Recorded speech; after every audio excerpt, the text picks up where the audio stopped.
I headline pay-per-views and wrestled in 60 different countries and wrestled Kevin Nash and wrestled Sting and wrestled Kurt Angle. And, I've done all these things. So going there, I'm already sure that I know how to do it. Mm-hmm. And there's no doubt I know how to do it. And there's no doubt that I'm very, very good at it.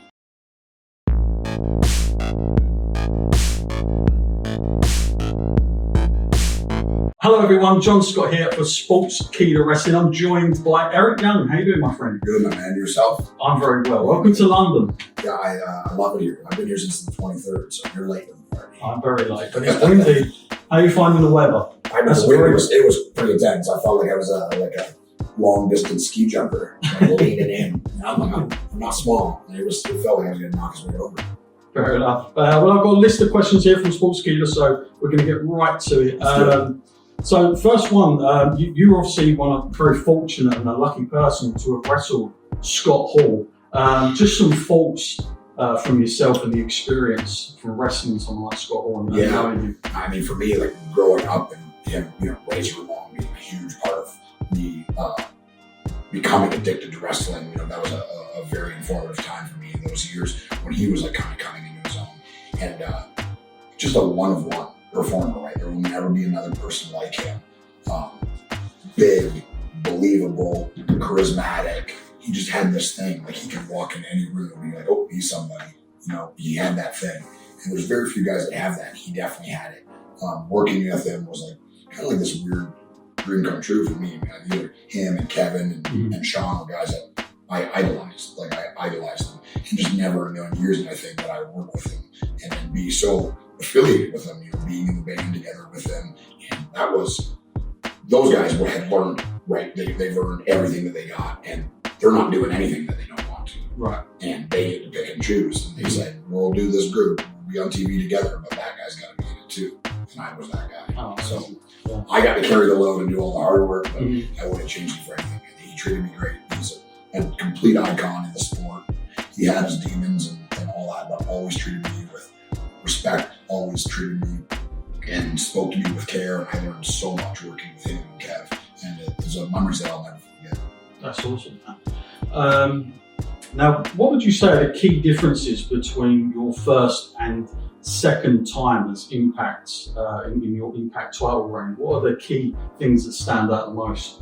Well, I mean, obviously the differences in who I was in the show at the time. At the time, my first one, working against Nick Aldis, I was, the underdog, the babyface, this kind of happened organically on the show, or I was, coming out of something else and wasn't really in the title picture, and ended up cutting this really good promo with MVP, and that kind of like lit this fire under the fan base, and everyone it was kind of popular at that point, but not like I was. But going into the match, it was like almost like the writing team, and they just didn't have much of a choice. Like I had to win, because of my popularity at that point. And then, fast forward to coming back to Impact now, it's a completely different company, ran by completely different people. But, the lineage of the titles is still there. And having won it before, obviously, anybody that says they don't want to be the world champion is either lying to you or in this business for the wrong reasons.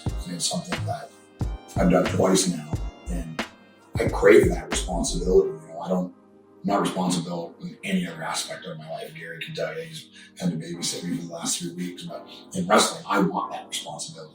To me, that's the ultimate compliment, saying you're the flagship of this $100,000 show, $1 million show. So, it's a huge compliment. And the second one was completely different because I was, I turned heel when I first showed back up. Right. The World-Class Maniac, Leaner and Violent by Design, all this. So it's a completely different way of winning it and holding it and carrying it and stuff. So it's it's kind of like a mirror of my career. I've done so many different things from so many different angles, and both of my title runs have two completely different characters. So it's a cool thing for me. Nice. Okay, we've got a little bit of an interactive here. These are the 3 Fs and where you fit these people in, but we've got faction, feud, and friends. So I'm going to give you 3 names to match up to these. Yeah. So we've got Moose, Swan, and Edwards. Where do you put those people between faction, feud, and friends? That's tough. So I would like to feud with all those guys. I guess I've already feuded with Eddie. I've already feuded with Swan, so I'd go Feud, Moose, because we have actually never wrestled. Right. I've never touched ever. So that's something that I'm definitely looking forward to in the future at some point. Faction, I think probably this juncture makes more sense for Eddie. But because I like to go against the grain, I want Rich in. And Rich, if you ever see this, you know exactly what I'm talking about. There's a really funny behind the scenes story that I can't say on camera. I'll tell you guys after. It can get us in a bunch of trouble. So yeah, that would be Faction, would be Rich, and Friend would be Eddie. And me and him have been friends for almost 20 years. One of the best guys in the business, insanely talented. He would be on my list of, if I had to choose only 5 people to wrestle for the rest of my life, Eddie's one of those 5. Nice. So, as you know, you did well there. Straight in. Most people get a little bit tripped up there. I'm good at reading much. Okay, we've got word association now. Now, what phrase comes to mind with any Impact roster member currently on the roster? So I'm going to throw out the first word. It's going to be intense. Intense would be Moose. Yeah, crazy intense in his preparation. Obviously, it looks like $1 million. A guy that, the reality is he left football to do this. And that sounds insane to me. He's making a very good salary, obviously playing professional football, was a starting offensive lineman, was considered a very, very good NFL player, and retired because he wanted to be a professional wrestler and started at the bottom. He wasn't a guy that used his football career to catapult him straight on the TV or the WWE. He went and trained, he went and did India, he traveled all over the place. So everything he's got, he's earned. And he's just he's one of those guys a generational type talent. A man his size shouldn't move the way he does. I'm envious, I'm a slug comparatively. But yeah, nice, cool, man. He's got a passion for it, obviously. Okay, legend.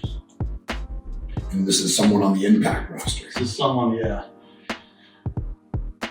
Rhino, is a pro wrestling legend. And I always say, it's kind of like an inside joke, but it is a compliment to him, and he may not take it that way, but he's this generation's Hacksaw Jim Duggan.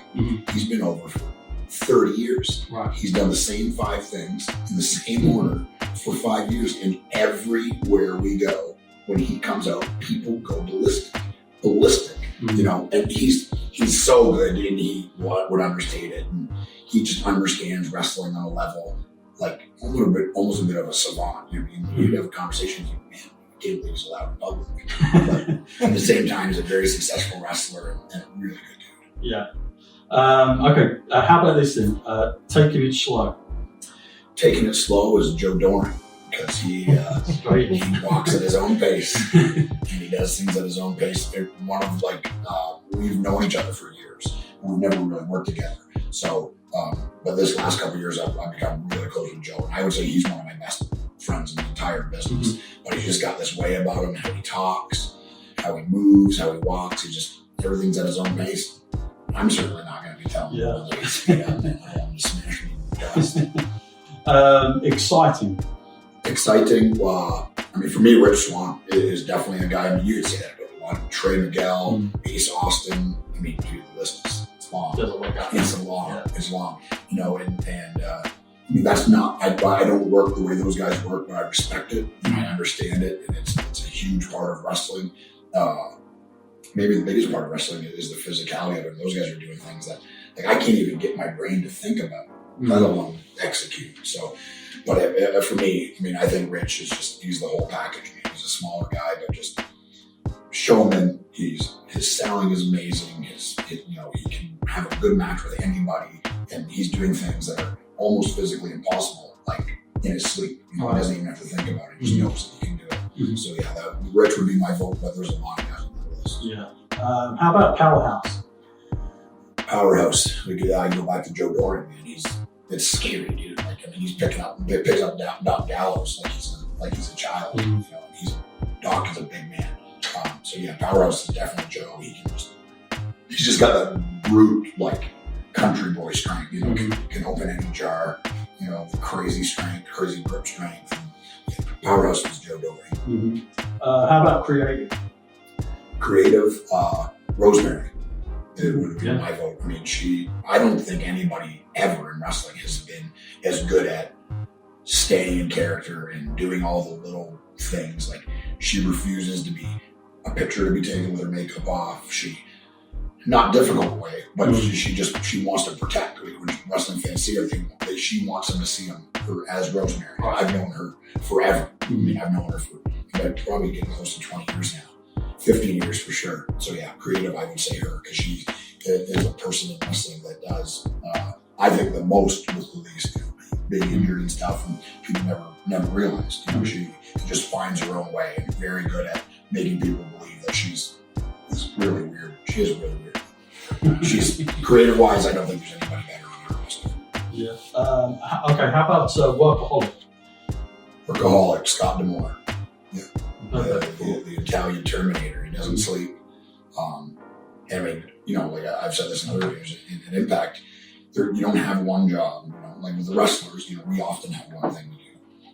And that place doesn't exist without us. But the people that work backstage often have 5 or 6, 10, 15, 20 different jobs, just because they can't afford to have this army of people that's required to make a show like that go.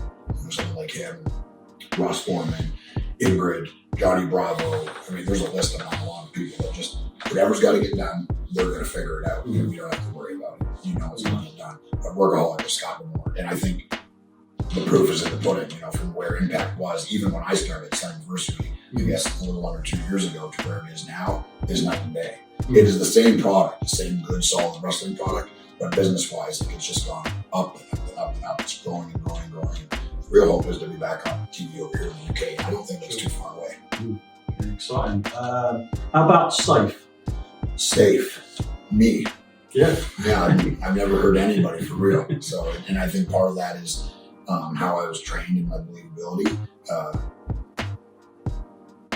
Safe, me. Yeah. Most everyone there is safe. That's why they have permanent jobs. So it's part of being good at what we do, is not hurting each other, because we have to do what we can and we can.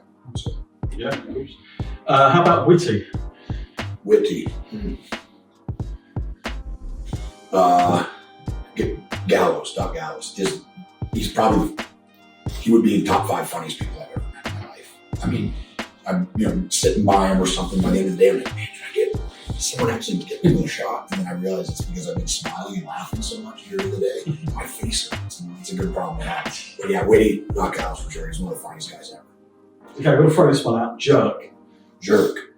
Jeez. That's a short list, man. I mean, honestly, it's a small world. So I'm sure there are jerks there, but on the current roster, I've never had a problem with anybody that's there. I mean, if I was going to just say in wrestling, jerk, Vince McMahon, fired me during the pandemic. There we go. That's what we're doing for it. How about always in character to finish this off? Always in character. I mean, Heath is a little bit like that. I mean, he's kind of like the heartbeat of the party, kind of all the time. Like, who you see him is kind of like happy-go-lucky, fun-loving guy. That's who he is in real life. He really is. It's contagious being around him, and you can't help but be in a good mood. And there's times when he says something, and it's so funny. He's not even trying to be funny. It's just how he talks. It's just who he is. Yeah. So yeah, that's what I'd say. Heath for sure. Nice. Okay, we're going to move on with some other stuff now. So this is this or that. So VBD becomes the longest reigning tag team champion, or another Impact World title run. What would you rather? I mean, currently I would choose to have a longer tag title run. One, that means I continue to get to work with 2 of my best friends.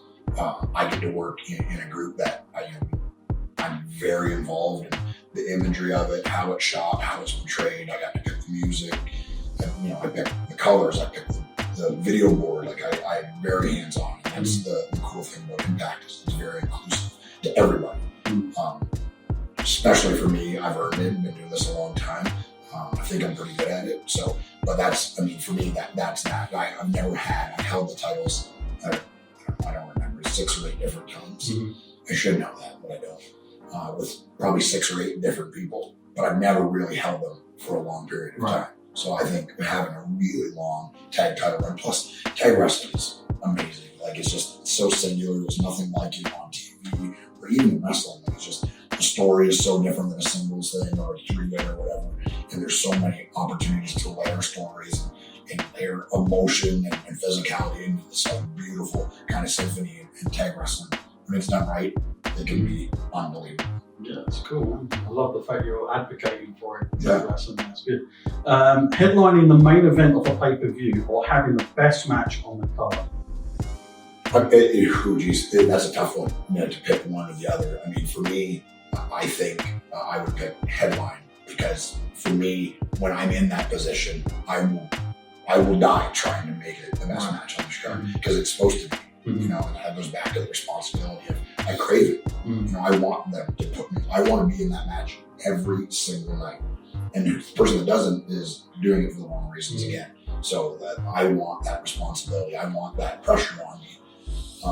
Because honestly, I've been doing this so long, I don't really get nervous, and I'm way better when I'm nervous. Right. I really don't get nervous anymore. So kind of on autopilot. So being in that position, I think I'm getting two birds with one stone. I know I'm cheating your question a little bit. Yeah, if I'm going to be in the last match, it's going to be the best. Or in my opinion, the best. Yeah. Okay, we've got cigars or a bourbon. I can have both. You've got to have one or the other. I enjoy both. I think if I was going to choose one, I would choose cigars, because there's 0 calories. As much as I want to try to forget it, I still wrestle on television in underwear. So I'll go with the cigar. There's no calories in the cigar. Music listening habit, is it vinyl albums or Spotify? It's both. I can't pick one because I do both. My wife made the atrocious mistake of buying a record player about 6 years ago, and now I have 2,300 vinyl albums in my house. So that gets quite addictive. Yeah. I'm not even a collector. I've never collected anything in my life. But something about, and I was always a person that was like, well, it's no different. You don't know, it sounds different. It sounds different. It does, yeah. It sounds different. It's that warm, like hum of the needle. I don't know what it is. It just sounds better. And also, it makes you listen to the album the way the artist intended. Like, I'm not skipping. I'm bad at that. Like in the gym, like, skip. And I'll take 5 minutes to get to a song, and then I do one set, and then I'm skipping. So with the record, you can't. It's too hard. It's too difficult. So you put the needle on, and then you just sit back and listen to it. The way the person who wrote, produced, and sold the music to you, this is the way they designed it this way. You're supposed to listen to it in that order. Yeah. And something about the art too, like I think is kind of a lost thing with digital music and stuff. Digital music is amazing. Spotify is amazing. Like I'm a fan of all these bands where 20 years ago, like you wouldn't have heard those guys. You wouldn't have heard them because they only played the same 25 songs on the radio. I haven't listened to the radio in probably 15 years, and I hope to never listen to it again. Spotify and albums that I already own. And who would be a perfect faction to be VDB's arch nemesis? Who would that be if you could choose? Geez, like I would try to put a group of the best baby faces. I think leader could be Josh Alexander. I think you could put him as the leader, as another person I've never shared a ring with, which I'm looking forward to that opportunity. Tag team wise, maybe you put Motor City Machine Guns. I've definitely wrestled those guys a bunch, but they're amazing and changed the landscape of wrestling and tag wrestling for sure. You'd be on shows, and I was doing a seminar and I seen a guy back a guy in the corner and ring his arm and shoot him in the corner. I was like, you definitely stole that from Alex Shelley. He goes, yeah, sure did. And like, that's insane, right? I wrestled Alex Shelley in like his 6th match ever, forever. So that would be the tag team. And for a powerhouse guy, bigger guy maybe, I think Sawyer Fulton. Fulton is obviously I did a tag with him in NXT, and he was the original kind of big guy in the group Sanity. And because of injury towards his bicep and his pec, and it sucked for him. But I think in the end, for his wrestling career, it's the best thing that ever happened to him. I think if you asked him, he'd say that. I talked to him when he got released. I called him and just said, if I can help you in any way, just let me know, but just work as much as you can, gain experience, and ignore everything that you've learned there. Because they're teaching you for their way. That's not the right way. There is no one way. It's art in the end. It's subjective, and there's rules, I think. And I think he's really growing into himself as a performer by learning who he is. Right. To follow up with that question, like from other guys that you've seen come out of that system, have you seen it? It's very different to untrain themselves almost, like because they've been molded there and they come away.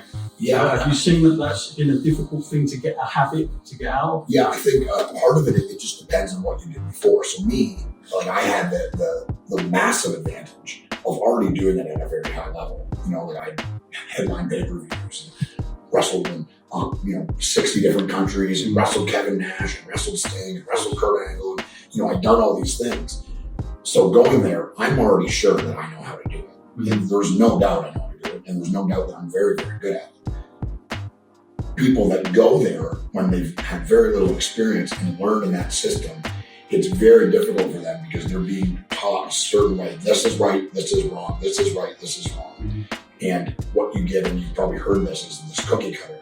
And everyone sells the same and moves the same. And no one moves like when Scott Hall, Razor Ramon, was Razor Ramon. He did these 5 things and he looked a certain way and he did those things. And then Rikishi did these things and Kevin Nash did these things. So everyone was very singular. And I find a lot of people that come through that system and learn it because there is no other way, because they're yelling at them. I'm glad I didn't have to go through any of that. And that place will eat you alive if you're not sure of yourself. It didn't affect me at all. Like I never doubted myself, you know what I mean? But I could see it happening to younger guys and guys that didn't have experience. And it's not hard to unlearn, but when you're there, it's just one person's telling you one thing, this guy's telling you something completely different and contradicting. Just like your head would explode. I mean, you have to decide. I mean, for me, I feel like before you go there, you got to know who you are. That place will eat you alive, and it's happened to a bunch of people. Yeah. Well, thank you. And to just finish up now with the interview, it's been fantastic to have you. I'm going to ask you a film question. What was the last movie you went and saw, or maybe saw at home? The last one I saw in person was James Bond. Right. Massive Bond fan. Yeah. I own every single one. Favorite James Bond? The last one might be, I think, okay, so Sean Connery is the icon. I mean, he set the table for everybody. Roger Moore was old and it was very campy, but that was the era of movie making. But I think Daniel Craig is the best James Bond of all time. I mean, I believe, I think I doubted Pierce Brosnan when he got the job because my mom can get him up there. I mean, yeah, most people did, but I think he did a really good job. I mean, I think Goldeneye is maybe one of the strongest Bond movies of all time. But I think Daniel Craig is the best Bond. They're all good in their own way. Even in Her Majesty's Secret Service, the guy that did like Bond.